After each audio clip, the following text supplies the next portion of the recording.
The guest who is joining us is going to share information about the Breathe Easy, Play Hard Foundation.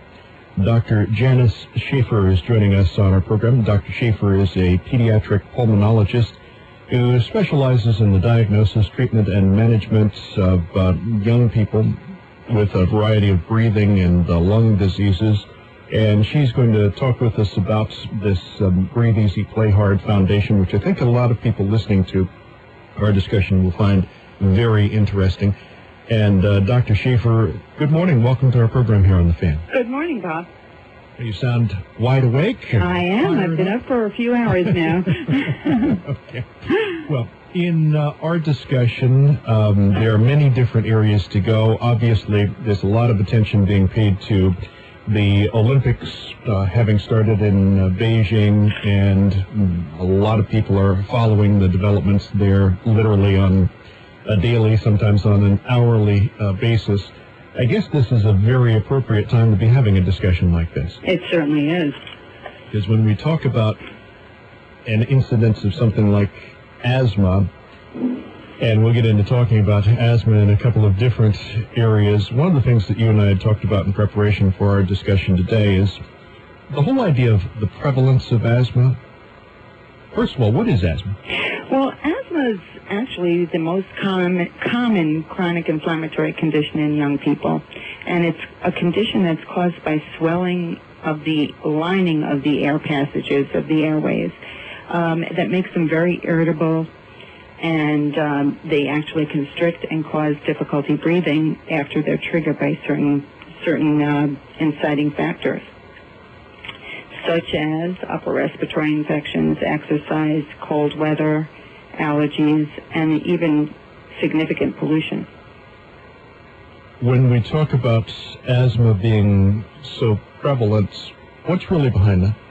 Well, we know now that at least 1 out of 10 young people have asthma in the United States, a total of about 9 million, and it has increased almost by epidemic proportions within the last 10 to 20 years. It accounts for many school days. I think greater than 12 million school days every year, 800,000 emergency room visits, and a total health care cost of over $3 billion. So it's a significant health concern in this country. Almost 9 million young people under the age of 18 have asthma at this point. You told me the other day that asthma is under-recognized. Why is that? Well, I think that for the most part, parents and school teachers and, even pediatricians don't recognize what some of the less common symptoms are of asthma. Most people think of asthma when a child or a young person begins to wheeze or have shortness of breath or difficulty breathing, or has gotten to the point where they just can't take air in, and they end up in the emergency room. But what we want parents and coaches and teachers to know that there are a lot of other symptoms to look for, a lot of other signs and symptoms other than the typical ones, other than the chest tightness or the shortness of breath or the wheezing. Parents can look, and coaches can look, and school teachers and school nurses can look and be aware of the following. A child that holds his or her chest while running in the playground, or begins to complain of chest pain either during or after exertion. A child that just appears shaky or very pale or even very flushed after exercise. A child that gets tired very easily and just can't keep up in the playground with his or her peers. And then there's the child who totally avoids physical exertion. There just may be a good reason why your youngster is a cowboy and avoids activity. And finally, for some of the children that are involved in sports, poor or inconsistent performance for the level of conditioning, and that's mainly at the high school and college level. But if you just can't compete as well as you should, even though you're in good condition, or you feel much more tired than your teammates, that may suggest asthma as well. And we'll get into talking about the prevalence of asthma among elite athletes in our discussion, but I mentioned in introducing you that you founded the Breathe Easy, Play Hard Foundation. Why did you start this? You know, it's very simple. I've been practicing pulmonary medicine and taking care of young athletes and patients for greater than 20 years now. And I have experienced something many, many times. Parents bring their child or teenager into my office for an evaluation, and if, in fact, after the physical exam and the history and laboratory evaluation and pulmonary function testing, if indeed it is asthma, and asthma is the diagnosis, I sit with them and teach them as much as I can and devise what I think will be a very individualized plan for their youngster. They leave the office, spend some time with the nurses who then further teach them about asthma and how to use their medications properly, and then they go to check out up front.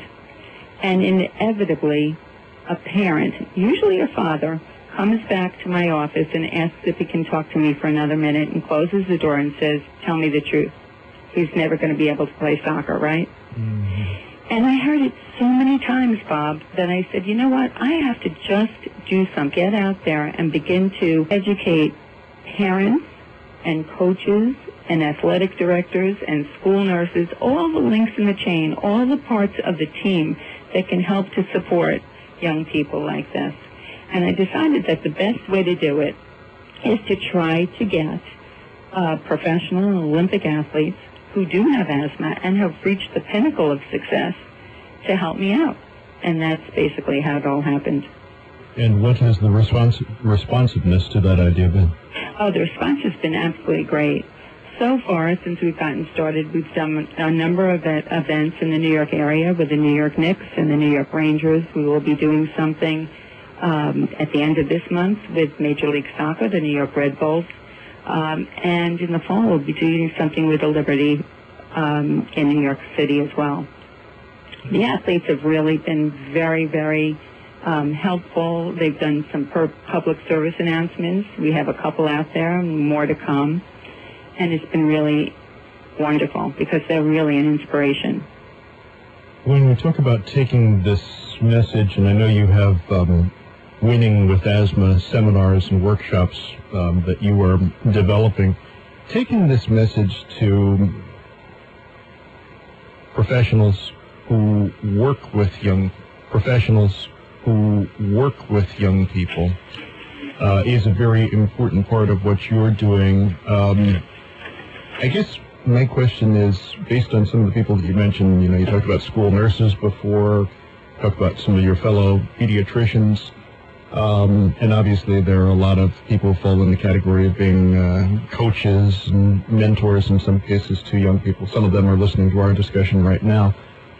How aware would you say those people are of the signs of asthma? Like I said before, I think they are aware of the typical 2 or 3 signs of asthma, wheezing and shortness of breath that leads to an emergency room visit. Mm-hmm. But all of those less common signs and symptoms that might suggest asthma, pediatricians certainly are more aware of them. But I don't believe that coaches and nurses and school teachers and even parents are as aware of them as they should be. And then they don't know what to do if they see it, because very often they'll think it's just recurring bronchitis or a recurring cold. If you cough with a cold for more than 5 to 7 days, you really have to get checked out, because you really shouldn't have a dry cough with a cold for more than a few days. So there are just so many things that we want to bring to people's awareness so that they can begin to identify some of these young people. Probably it's estimated that about 30% of young people with asthma are still undiagnosed or have been misdiagnosed.